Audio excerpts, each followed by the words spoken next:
Dilihat secara rasional juga hasil penghitungan sementara terkait dengan Pilpres ini sudah menempatkan pasangan 02 Prabowo Gibran sebagai kandidat yang unggul dan jauh, unggulnya marginnya besar.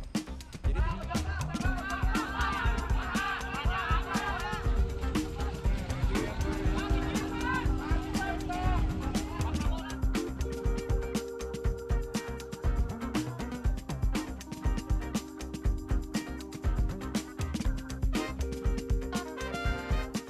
Karena kemarin persis Pak Surya Paloh beserta dengan teman-teman dari Koalisi Perubahan itu menyebutkan bahwa mendukung hak angket dan merupakan hak ini adalah hak konstitusional begitu. Kalau Partai Demokrat sendiri mendukung atau saya tidak melihat ada urgensi ke sana.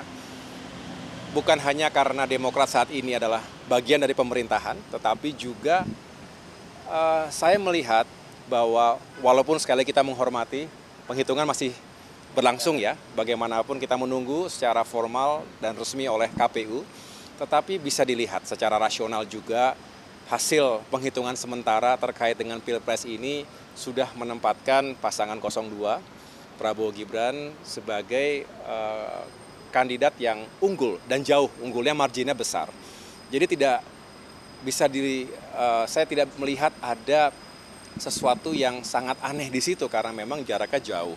Ya, tetapi saya juga sebagai seorang Demokrat menghormati siapapun di negeri kita, partai manapun, tokoh manapun yang ingin menggunakan hak konstitusional, silakan.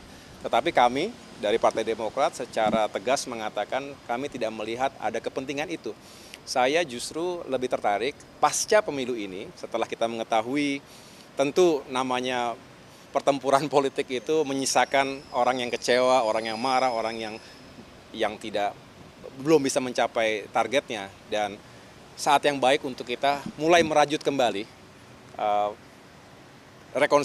rekonsiliasi bangsa. Dan itu harus kita tunjukkan secara genuine.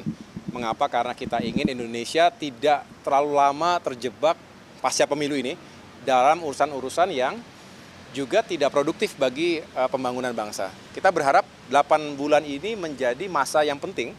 Transisi kepemimpinan nasional itu harus dikawal dengan baik. Justru Demokrat bersyukur karena bisa terlibat secara langsung dalam masa transisi ini. Karena bagaimanapun ini masa yang paling penting. Saya tahu pasti Pak Presiden Jokowi telah mempersiapkan langkah-langkahnya sebelum nanti menyerahkan tongkat estafet tersebut kepada Bapak Prabowo insya Allah ya.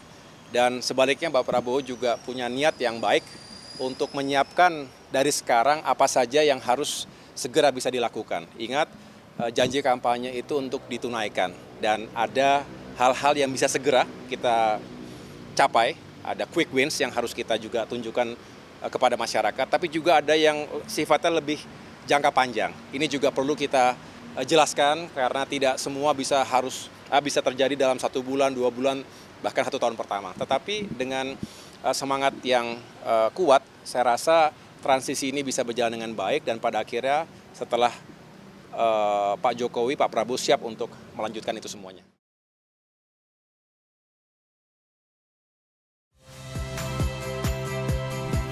Saya Yasir Neneama. Saksikan program-program Kompas TV melalui siaran digital, pay TV, dan media streaming lainnya. Kompas TV, independen, terpercaya.